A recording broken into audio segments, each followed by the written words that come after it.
Vítam vás na tlačovej besede poslaneckého klubu Za demokratické Humenné. Program ste obdržali v pozvánke. Teší nás váš záujem, že to nie je tlačovka pre jedno médium. Predstavím vám členov poslaneckého klubu, ktorí sú na dnešnej tlačovke prítomní. Je to pani poslankyňa Cehelská, predsednička poslaneckého klubu, a pán inžinier Jozef Babiak, podpredseda poslaneckého klubu.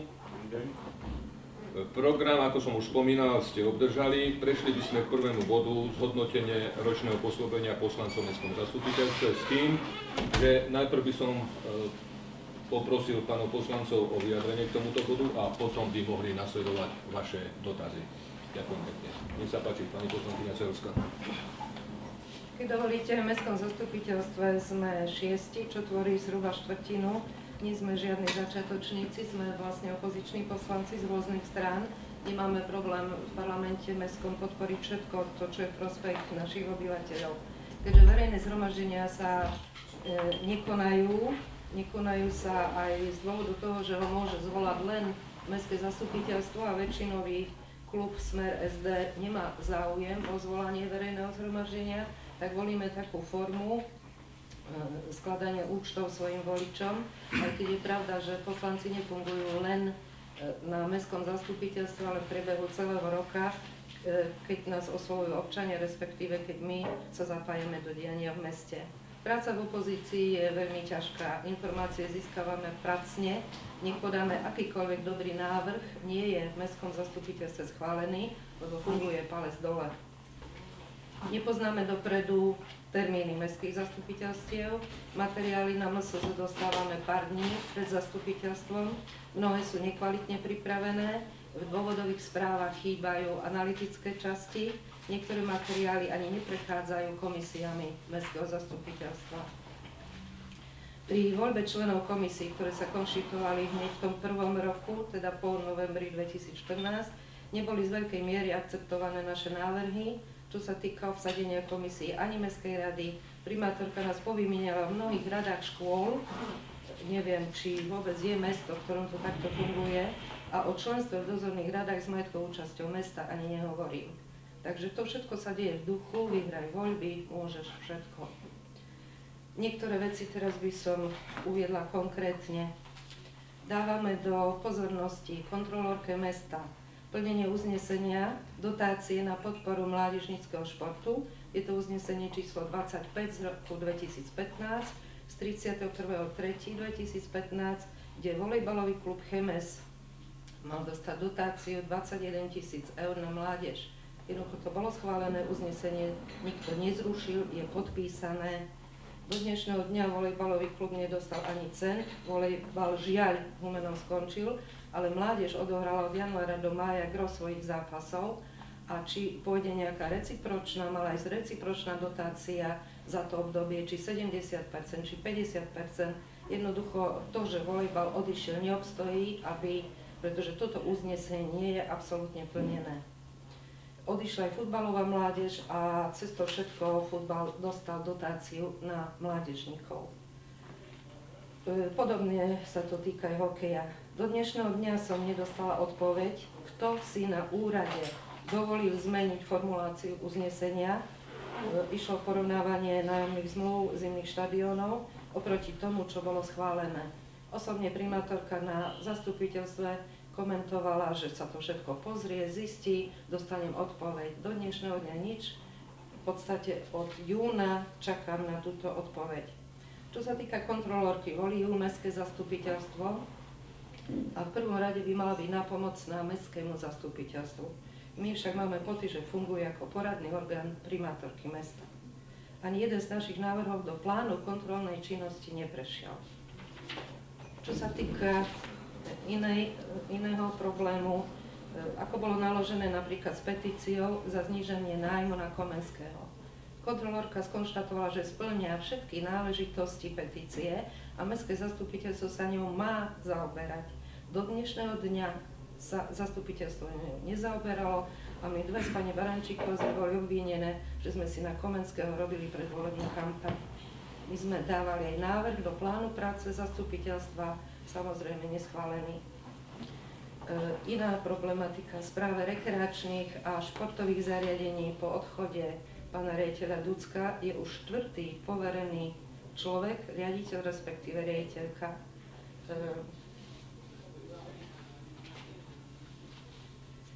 Zbytočne, čo sa týka, pán Babiak osobne 2-krát dal návrh, aby sa urobila kontrola hospodárenia v tejto organizácii. Samozrejme 2-krát tento návrh nebol akceptovaný.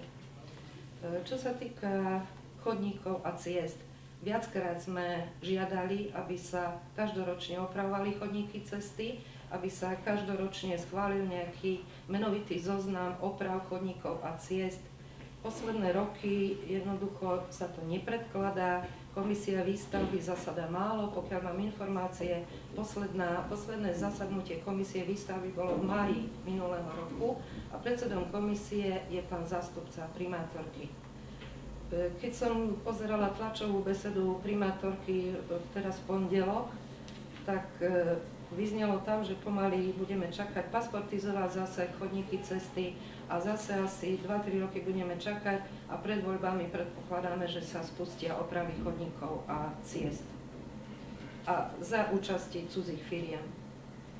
Chceme poďakovať občianskym aktivistkám pani Varcholovej, Ďuraškovej a ďalším a iným, ktorí žiadali zabezpečiť pri rekonštrukcii podchodu v parku pri Karpatii bezbariérovosť.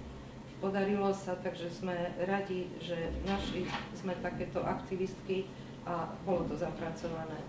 Dávame do pozornosti obyvateľom, ako sa v decembri 2015 rekonštruujú sociálne zariadenia, bytové jadro, okná promptne, cez podprahové zákazky, s tým, že bez toho, aby boli v mestskom zastupiteľstve schválené tieto rekonštrukcie. Na základe podnetov obyvateľov v roku 2014 sme vykonali s kolegom Babiakom kontrolu na zimnom štadióne. Dali sme podnet na generálnu prokuratúru. Nebola to naša úloha poslancov, mesto reagovalo až po našom podnete. A záver z tejto kontroly, teda firma odstúpila od zmluvy po vyjadrení, keď to išlo na Markíze. Potom sa mesto súťažilo ešte raz tie spoločné priestory na zimnom štadióne a záver bol taký, že mesto vrátilo ministerstvu školstva okolo 15 000 eur a my s kolegom Babiakom sme boli primátorkou obvinení, že škodíme mestu. K tomu by som vás chcela, boli sme upovedomení s kolegom Babiakom, že bolo uznesenie vyšetrovateľa policajného zboru začaté trestné stíhanie a súčasne bolo vznesené obvinenie za prečin podvod v štádiu pokusu. Takže uvidíme, čo bude ďalej s tým, ale myslíme si, že to, čo sme urobili a aké podnety nám dali obyvateľia, že bolo správne. Pokiaľ viem, tak na zimnom štadióne je momentálne ďalší problém, zateká strecha a je mimo prevádzky zimný štadión, takže tiež sa treba zaoberať tým, čo to tam je, keď nedávno sa tá strecha opravovala. Na záver chcem teda za nás povedať, máme za to, že v meste naďalej vládne atmosféra strachu, arogancia moci, klamstvo ako pracovná metóda, chýba pokora, na naše otázky nedostávame priame odpovede, odpovie sa niečo úplne iné, na čo sa ani nepýtame. Takže pýtame sa Humenčanov, dokedy to budeme tolerovať. Ďakujem. Pán poslanec Babiak, chceš niečo?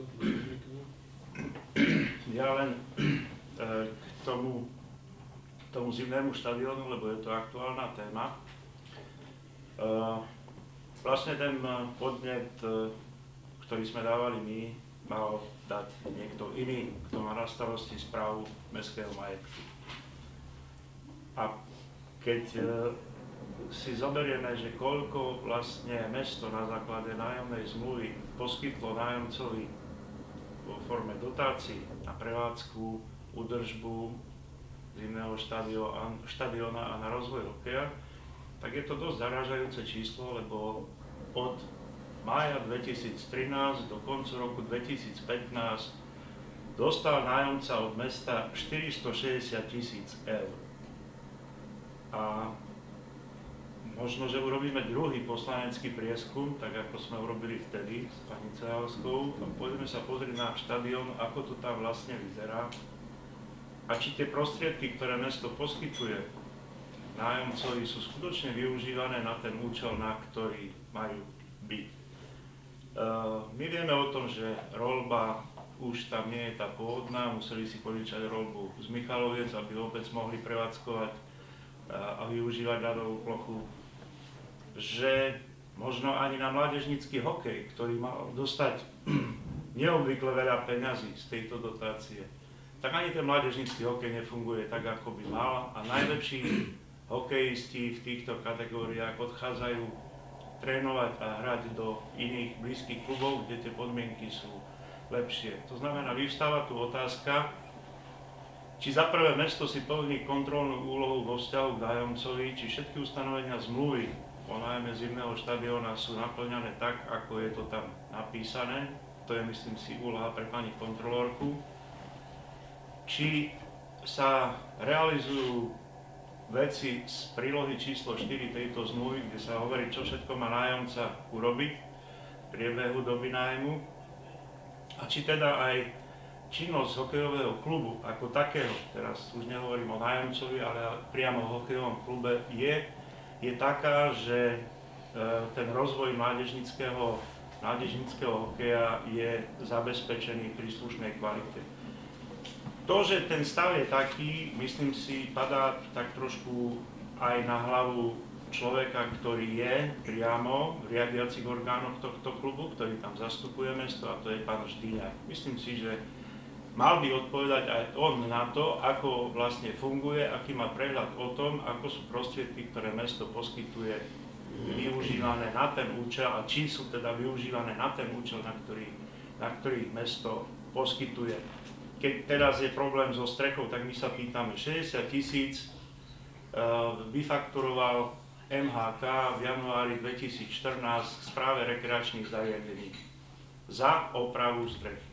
Tak bolo by dobre vidieť objednávku, bolo by dobre vidieť, kto nejakým spôsobom zmapoval tú situáciu na streche, ktorá časť strechy sa opravovala, či tá oprava skutočne slúžila na to, na čo mala. Takže ja zatiaľ len toľko. Ďakujem pekne.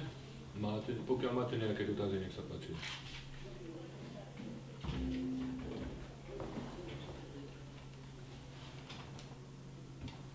Keď máme niečo, nech sa páči. Ja mám samozrejme, dobrý deň.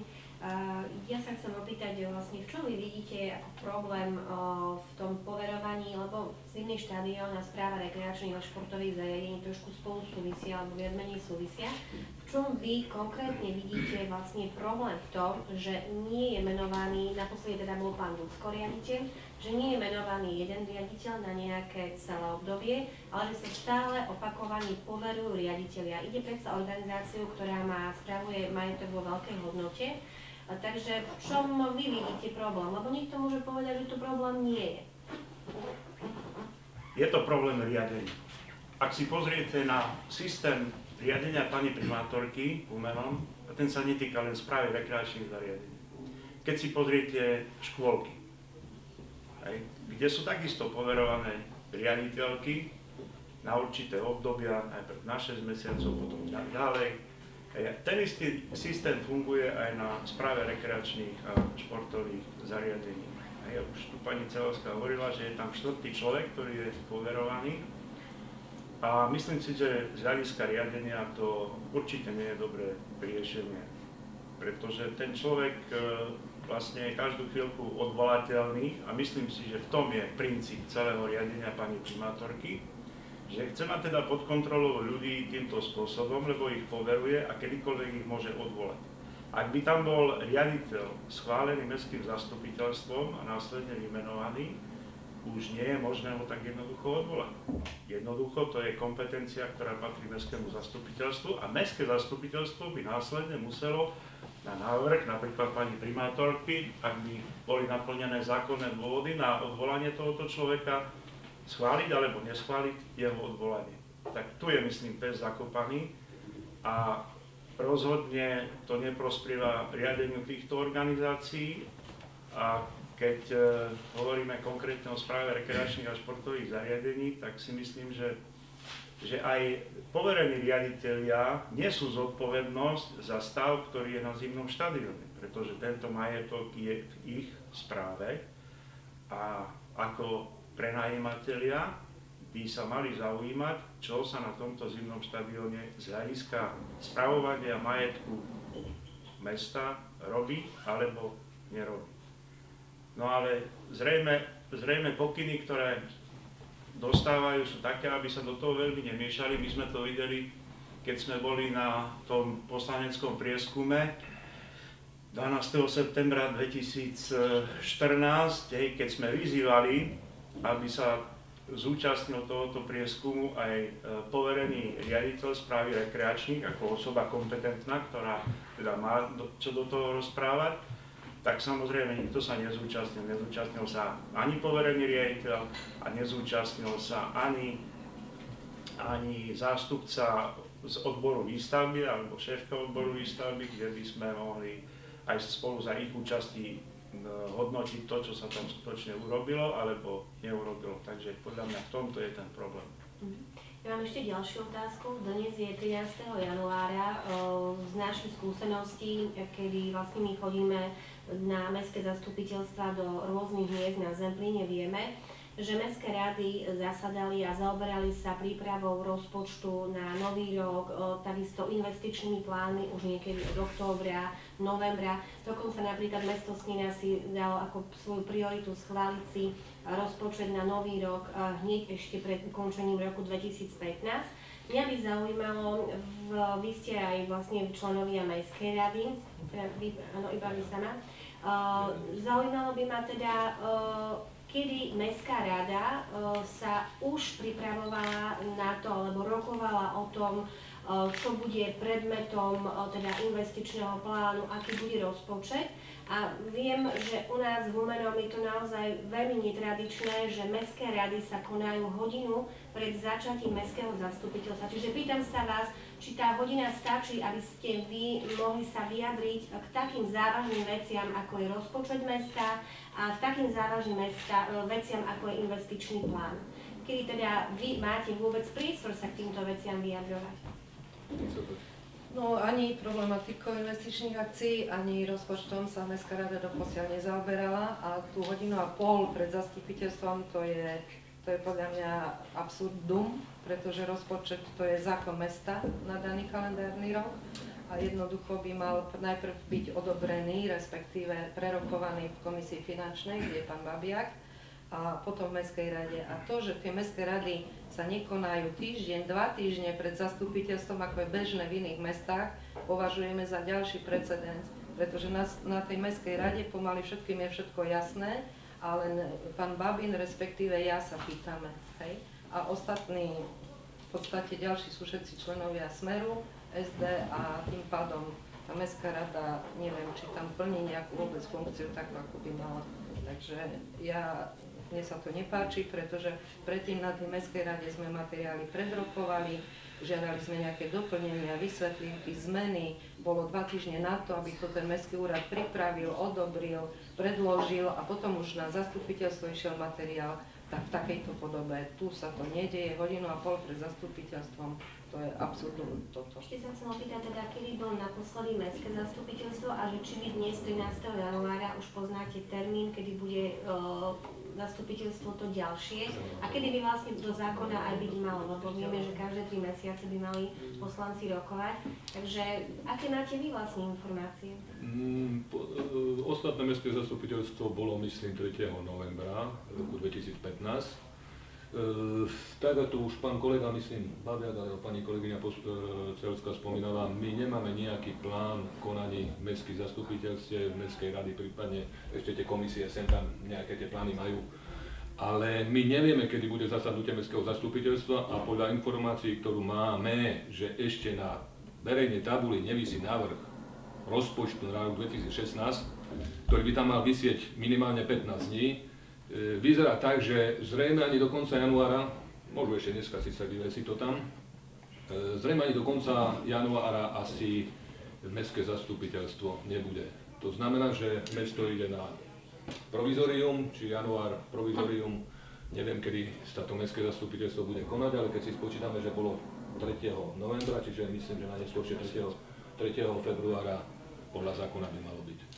Čiže je aj pravdepodobné, že sa to stihne, ale nepripadá vám to ako poslancom vlastne ako nejaká zábrana vo vašej práci. Predsa nie je možné pracovať tak, že človek nepozná žiadne termíny, nemá žiadne plány. Čo s tým chcete robiť? My sme sa pokúšali aj sami dávať návrhy termínov. Viete, hovoríme tu, že pani primátorka je možno vyťažená, že v Bratislave neviem čo, ale si myslím, že aj toto sa dá zladiť. Veď ja som poslancom 20 rokov pomaly a ešte som to nezažil, až odkedy je primátorkou pani Váľová, aby sme takýmto spôsobom organizovali či už mestské zastupiteľstva, zasadnutia mestskej rady, prípadne komisii. Myslím si, že aj poslanci sú ľudia a tiež by mali mať nejaký svoj rozvrh, plán a vedeli aspoň orientačne. My sa dokážeme prispôsobiť termínom, ktoré pani primátorka navrhne, len by bolo dobre, keď sme termíny mali. Myslím si, že sme snad možno, že jediné mesto na Slovensku, kde takýto plán zasadnutie mestských zastupiteľstiev, mestských rád nemáme. Plán práce existuje nejaký na rokovanie zastupiteľstva, na rokovanie mestskej rady, obsahový, keď sa môže doplňať, ale časový v žiadnom prípade. A my si pripadáme aj nejakí policajti, ktorí nič nerobia, len zistia, kedy asi, vieš, kedy bude. Sondujeme, hej, no je toto normálne? Niekto zapíska, my sme nastúpení a ideme. A ešte taká poznámka k tým dokumentom, čo sa týka rozpočtu. Tak myslím, že aj pani primátorka na tej svojej tlačovke tam spomínala niečo o tom, že rozpočet ešte nemáme, lebo sa na čo si čaká, na nejakú prognózu. Myslím si, že nejaké prognózy už tu nebudú, lebo základný zákon roka, štátny rozpočet a súvisiace zákony sú schválené. To znamená, že dnes sa vie, koľko budú podielové dane percentuálne zo štátu smerom na obce a mesta. A že tento rozpočet nie je pripravený, nie je prerokovaný v príslušnej komisii, to je vo finančnej. To je obraz toho, ako Mestský úrad pod vedením pani primátorky pracuje. Pretože väčšina tých miest okolí už rozpočty má a keby aj bol nejaký problém, no tak sú rozpočtové opatrenia, ktorými sa príslušný rozpočet dá meniť. Ak nastanú nejaké legislatívne zmeny alebo ja neviem čo. My vlastne začíname nový rok a nemáme všeobecné záväzné nariadenia o miestnych daniach a poplatkoch. To znamená, že nevieme, či teda bude stav taký, aký bol, podľa vyjadrenia primátorky asi to tak bude, alebo či treba na tom niečo meniť. Ale už len to, že tie VZN-ka prechádzali diskuziou a nejaké úpravy sa tam robili, už to bol nejaký proces, kde sme mohli do toho vstupovať. Dneska vlastne zrejme dostaneme VZN-ko, rozpočet na stôl možno 3 dní pred rokovaním mestského zastupiteľstva. A samozrejme poslanci Smeru sú v takom počte, že si ho bez problémov schvália. Len či to skutočne bude rozpočet taký, ktorý bude vyhovovať väčšine obyvateľov tohoto mesta, to je na diskuziu a ešte k investíciám. My máme predstavu, ako by mal vyzerať investičný plán na rok 2016. V prvom rade si myslíme, že do investičného plánu by sa mali dostať investície, ktoré budú slúžiť väčšine obyvateľov tohoto mesta. To znamená, ak sme začali medzigarážové priestory na sídlisku 3, asi by ich bolo dobre dokončiť, lebo nie sú dokončené. Ak vieme, že na sídlisku 3, 2Ačku sme neurobili odstavné plochy pre motorové vozidlá, ani odstavné plochy pre kontajnery, asi by bolo dobre urobiť. A nie sú to investície, ktoré vyžadujú veľa peňazí. Ďalej, je tu ďalší faktor, ktorý chceme, teda tá investícia, čo sa týka medzigarážových priestorov, to sú tie veci, ktoré treba dokončiť. Ktoré boli začaté, treba ich dokončiť. A ďalej sú to investície, na ktoré už existujú projektové dokumentácie. A tie by takisto nemali ležať v šuflíku, ale postupne by sme ich mali začať realizovať. To sa týka napríklad parku pod Sokolejom. Poznáte tú diskuziu pána poslanca Merička s pánom zástupcom na tú tému, že projekt sa nakoniec našiel, existuje a myslím si, že zaslúži si byť realizovaný na sídlisku pod Sokolejom, lebo takýto priestor, takýto park tam jednoducho chýba.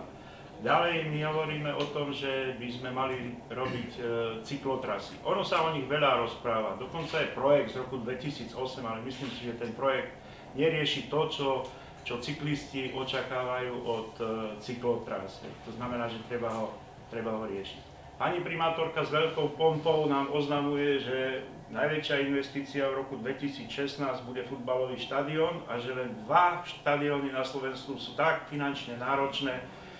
Jeden z nich je humenský, ja predpokladám, že ten druhý je národný. Lebo už tretíkrát prepracovávame projekt. To znamená, že najviac sa z toho teší pán projektant, firma Rahar Michaloviec, ktorá prerába projekty podľa toho, jak si to niekto zmyslí. Hej. A vlastne my takisto máme projekt, dokonca schválené uznesenie, že urobíme tartanovú dráhu a rekonštrukciu trávnika na ihrisku na základnej škole hrnčiarskej. Tak prečo nerobíme veci, ktoré zároveň pomôžu športovcom a zároveň budú slúžiť aj obyvateľom tohto mesta v širšom rozsahu. Ďalej máme tu v programe hospodárskeho a sociálneho rozvoja je zaradená akcia zariadenie na spracovanie biologicky rozložiteľného odpadu. My vieme, že či už občania alebo technické služby majú veľký problém s tým, kde tento odpad uložiť. Ukladáme ho dneska v dekade a časť z neho končí vo firme v Stráskom, za čo samozrejme mesto musí platiť. Tak si myslím, že je najvyšší čas takéto zariadenie postaviť, aby sme tento odpad vedeli my zúžitkovať a samozrejme nemuseli platiť cudzým firmám za to, že ho tam niekde ukladáme. Takže toto je náš pohľad na investície v najbližšom čase. A ešte snáď taká zaujímavá diskusia bola o Gaštanovej ulici a o súvisiacej investícii s výstavbou tých rodinných domov. Tak si myslím, že aj Gaštanová ulica už popri tých sľuboch, ktoré dávala pani primátorka, by si zaslúžila, aby sme sa pustili do rekonštrukcie tých hlavných ciest, ktoré tam sú. Na jej tlačovke odznela aj otázka rekonštrukcie cez a chodníkov. My si pamätáme veľmi dobre spred 4 rokov, kde sa hovorilo, že bude pasportizácia a následne sa všetko opraví. Ubehli 4 roky. A vieme, čo sa urobilo, čo sa neurobilo. Aj pán kolega Vaňo vám povie, že my pasportizáciu máme. Dokonca máme 2 druhy pasportizácií. A pani primátorka chce zadávať nejaké externej firme, aby robila pasportizáciu. Ja sa pýtam, prečo? My máme toľko peňazí, aby sme dávali externým firmám zarábať? Naši ľudia nevedia, aký je stav komunikácií. Nevedia spočítať metre štvorcové, nevedia odhadnúť, že koľko to bude stať. Takže my týmto spôsobom nechceme ísť. Jednoducho to sú veci, ktoré sa dajú zvládnuť našimi ľuďmi, našimi prostriedkami a netreba do toho interesovať cudzích ľudí. No a samozrejme téma rozvodov tepla, kde pani primátorka hovorí, že vyšla výzva na to, aby mesto mohlo čerpať európske peniaze na rozvody tepla. No ona nevyšla. Že vyjde, s tým sa ráta. A aj keby vyšla, tak mesto dneska nemá schválený základný dokument, to je program hospodárskeho a sociálneho rozvoja. A každý, kto žiada, tak tento program musí doložiť, že ho má. A toto je ten ďalší dokument, ktorý mestské zastupiteľstvo musí schváliť. Ono ho malo schváliť do konca roka.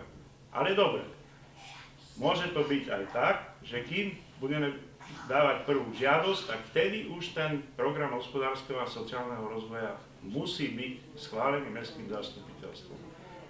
Takže to sú také veci, ktoré si myslím, že ani nevyžadovali veľa energie, času, len bolo treba robiť tak, ako sa to robilo v predchádzajúcich rokoch Hej, navyše, keďže som v komisii pre spracovanie programov hospodárskeho a sociálneho rozvoja, ja viem, že ten program je spracovaný, dokonca prešiel komisiami, lebo my sme na tom trvali, takže všetky odborné komisie pri Mestskom zastupiteľstve sa mohli k nemu vyjadrovať, doplňovať ho a je v takom štádiu, že nie je problém ho dať na schválenie a mať ho hotový. Len, bohužiaľ, systém práce je taký, aký je v Humennom, tak preto nám tie veci ostávajú vysieť.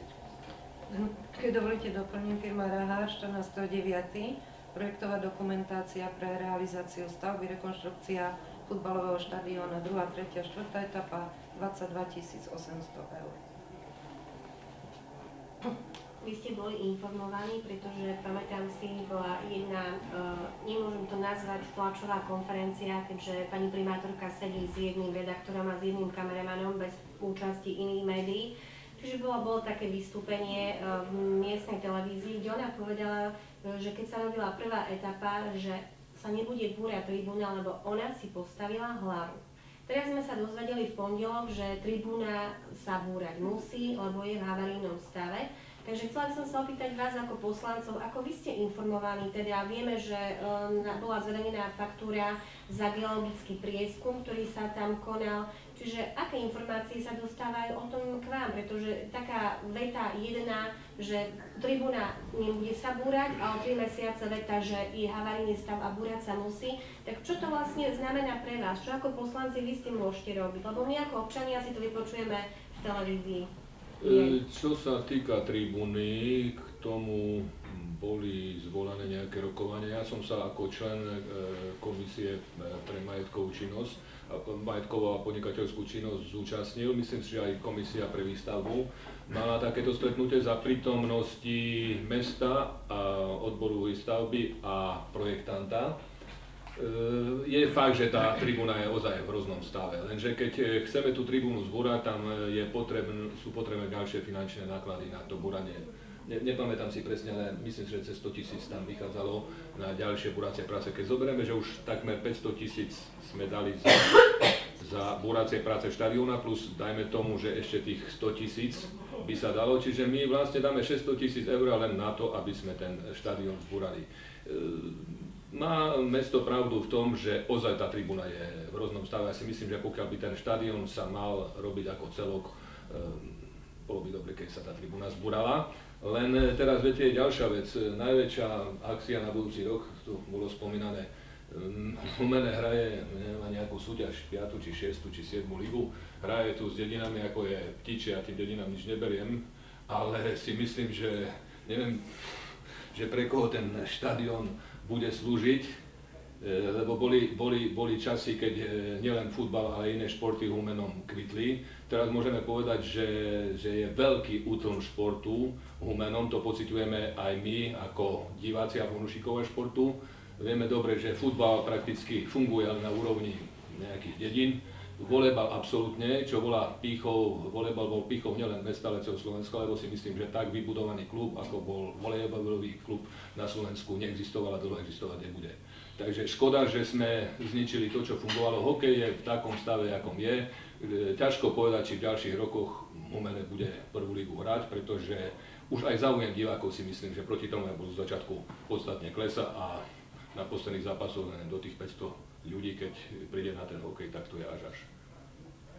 A k tomu projektu futbalového štadióna.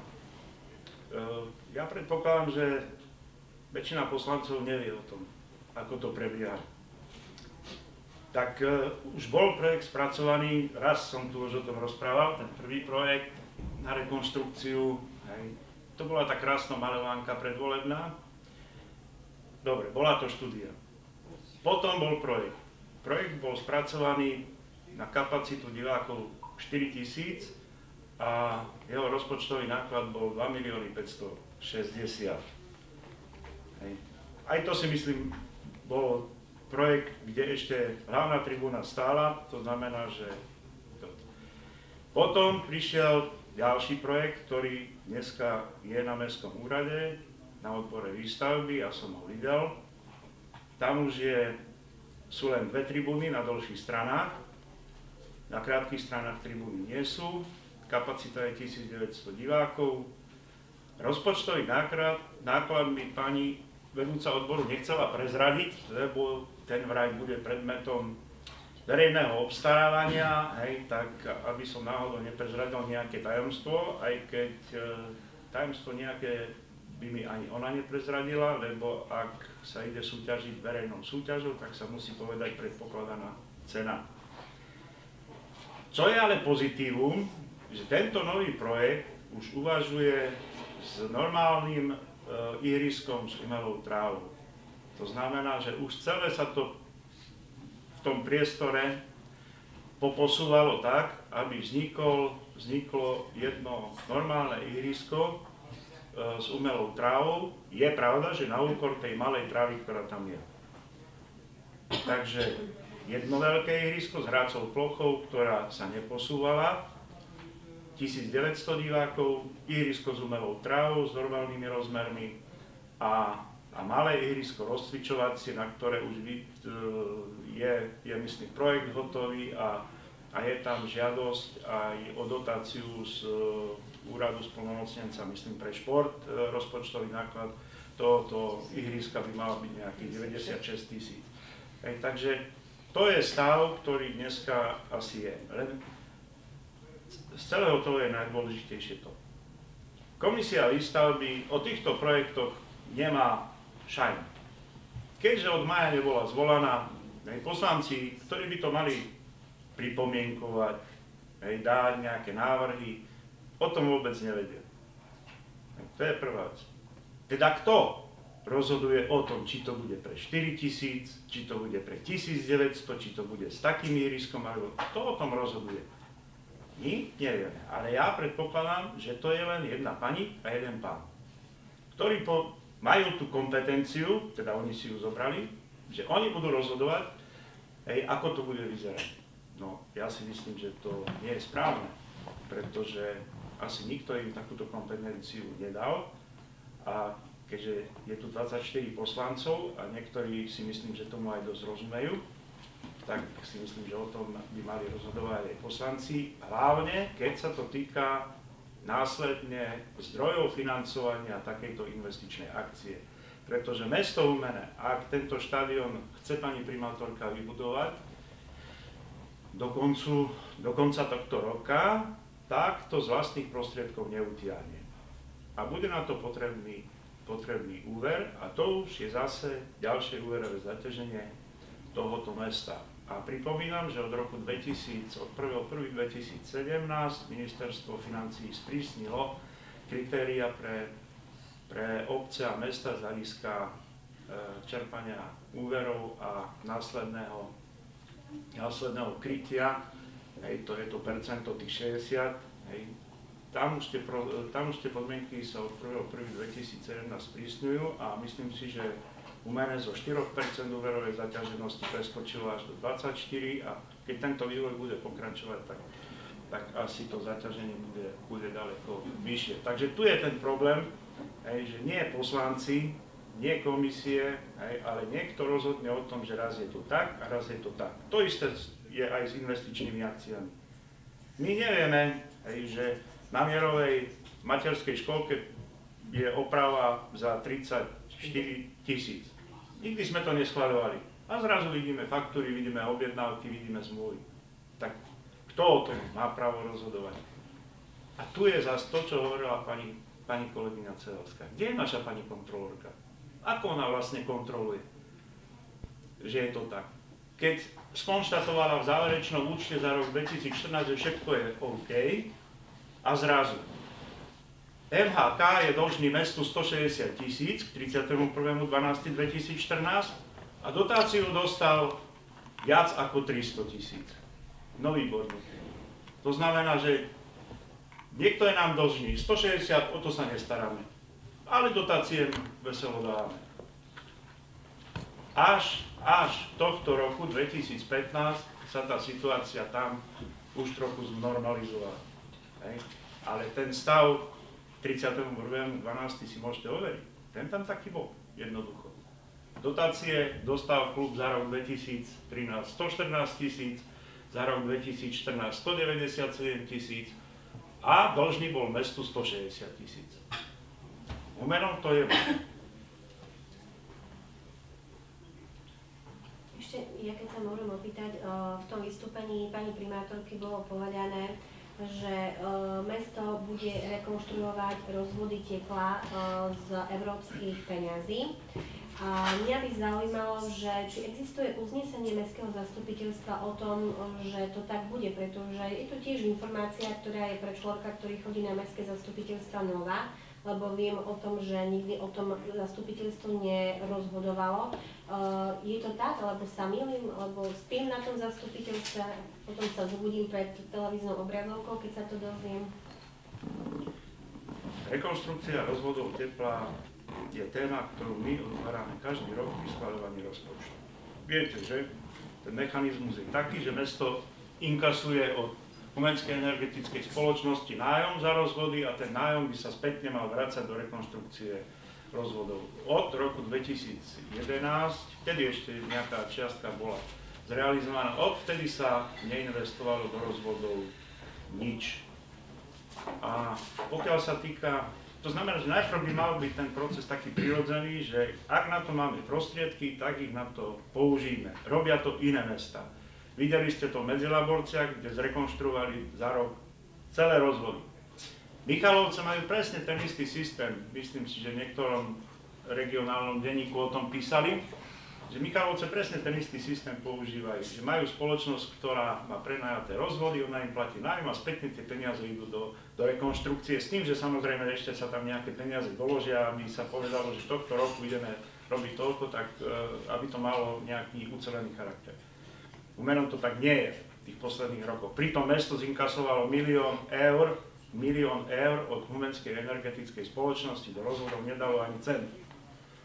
A pokiaľ sa týka tej rekonštrukcie z hľadiska využitia európskych fondov, áno, samozrejme je to možné, len nie je to také jednoduché, pretože máme nájomnú zmluvu, ktorú síce okresný súd v Humenom povedal, že je neplatná, a keď budeme žiadať, tak tieto záležitosti sa budú musieť vysporiadať. Že kto teda bude žiadateľ, kto je vlastník, zatiaľ je síce mesto vlastník, ale platná nájomná zmluva je, lebo odvolanie na krajskom súde ešte nie je rozhodnuté a uvidíme, ako to dopadne. Takže samozrejme my budeme radi, ak mesto zrealizuje rekonštrukciu rozvodov z európskych peňazí. Prečo nie?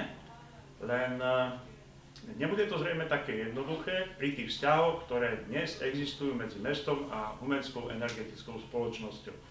A keď pani primátorka na tej tlačovke tiež hovorila aj v tom svojom vyhlásení, že mesto zásadným spôsobom chce zmeniť majetkové pomery alebo rozhodovacie záležitosti Humenskej energetickej spoločnosti a chce ju dostať pod kontrolu, no nič jej v tom nebránilo. Stačilo chodiť na valné zhromaždenia, alebo zvolávať valné zhromaždenia, na čo má právo pri 33% kedykoľvek zvolať valné zhromaždenie. A aj ten 66% vlastník, teda mesto má 34, oni 66, tam musí prísť a mesto si môže do zápisnice z valného zhromaždenia dať všetko, čo uzná za vhodné. Aj keď samozrejme z hľadiska majetkových pomerov nemá rozhodovaciu právomoc takú, akú by chcelo mať. Ale nič tomu nebráni, aby si mesto svoje požiadavky uplatňovalo. A ešte tam tuším odznelo, že na mestských že sú uznesenia, ktoré zaväzovali Humenskú energetickú spoločnosť. Ja o takých uzneseniach neviem. Že mesto vypisuje, to je iná vec. Ale my sme uznesenia mimo toho, že sme dali nejakej firme spracovať nejakú tú štúdiu, že čo je teda výhodnejšie, či centrálny zdroj alebo iné zdroje, za ktorú sme dali 5,5 tisíc eur, ktorá bola z 2/3 opísaná z koncepcie, my sme nič neurobili. Je uznesenie ešte jedno, že dáme ešte jednu štúdiu spracovať, ale zatiaľ o nej nevieme. Takže áno, je nutné tieto rozvody rekonštruovať. My sa nechceme politicky angažovať v tom spore, ktorý teraz existuje. My len stále hovoríme, a stále sme na to upozorňovali, že treba sa starať o mestský majetok. A mesto Humene má na to všetky možnosti a páky, aby tak robilo. tak skutočne treba konať. A my sme už s rozvodmi mohli byť niekde inde, ako sme dnes. Ale samozrejme, ak taká možnosť bude, tak budeme podporovať všetky dostupné možnosti a kroky na to, aby mesto v spolupráci dnes s Humenskou energetickou spoločnosťou tieto rozvody zrekonštruovali, lebo je to na prospech tých ľudí, ktorí teplo odoberajú z centrálneho zdroja. A my si myslíme, že ak by tieto rozvody boli zrekonštruované, tak dneska cena tepla mohla byť niekde inde. Ďakujem. Myslím si, že môžeme prejsť k ďalšiemu bodu, k aktuálnym problémom mesta. Ja si myslím, že to už sú v podstate... V podstate sme začali o tom hovoriť, pokiaľ máte tie ešte hlavné pani poslanci, problémy, áno. na Máte nich ešte sme niečo, pani upozornili. poslankyňa, Ja nie. pán poslanec, že tu už sme. Tak nech sa páči ešte, keď máte nejaké dotazy. Prosím. Nemáme? Ja možno len na doplnenie k tým rozvodom, že to je jedna problematika, rekonštrukcia rozvodov. A po druhé, na zníženie ceny tepla je aj tá ponuka, ktorá tam je zo strany HESky, urobiť nový kotol na biomasu a mesto nechce dať súhlas na ten kotol, áno, na tú stavebné povolanie. Takže v podstate aj tu je, znovu je to v tom vzťahu nielen rozvody, ale aj nový zdroj na to, aby tá cena tepla išla. Pokiaľ nemáte, ďakujem za účasť, prajem. Ďakujem veľmi pekne. Dovidenia.